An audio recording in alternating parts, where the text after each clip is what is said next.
5 பொருளை குறித்து நிற்பதினாலே இது 5 எழுத்துன்னு சொல்லலாம், 5 சொல்லுன்னு சொல்லலாம், 5 பதம்னாலும் சொல்லலாம், ரெண்டும் ஒன்று தான். சரி, எனவே அந்த வகையில் இந்த 5ஐயும் அப்படியே பிழிஞ்சு ஒரு எழுத்தாக வச்சிங்கன்னா ஓங்காரம். 5ஐயும் ஒன்றா சேர்த்து வச்சு நான் ஓம் என்பது ஒரு எழுத்து, ஓம் என்பது ஓர் எழுத்து. அதற்கு என்ன இது? சமஷ்டி பஞ்சாக்கரம், சமஷ்டி பஞ்சாக்கரம். நமசிவாயன்னு சொன்னால் வியஷ்டி பஞ்சாக்கரம். வியஷ்டி விரிந்த நிலை, சமஷ்டி ஒடுங்கிய நிலை. ஒடுங்கிய நிலைக்கு சமஷ்டின்னு பேர், விரிஞ்சா வியஷ்டின்னு பேர். வியஷ்டி பஞ்சாக்கரம், சமஷ்டி பஞ்சாக்கரம். ஓம் என்று சொன்னாலும், நமசிவாயன்னு சொன்னாலும், சிவாய நமன்னு சொன்னாலும், சிவய சிவன்னு சொன்னாலும் பொருள் ஒன்று தான், ஆனால் பயன் வேறு. புரியுதுங்களா? நமசிவாயன்னு சொன்னாலும் அதில் 5 பொருள் இருக்கிறது. அதே 5 பொருள் தான் எதில் இருக்கு? சிவாய நமலையும் இருக்கு, சிவாய நமலையும் இருக்கு. சரி, சிவய சிவ,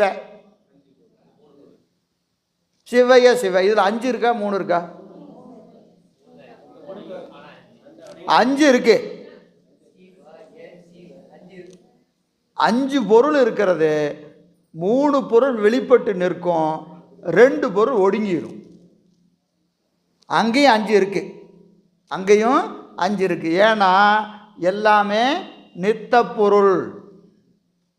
நித்த பொருள் என்னது? அழியாதது.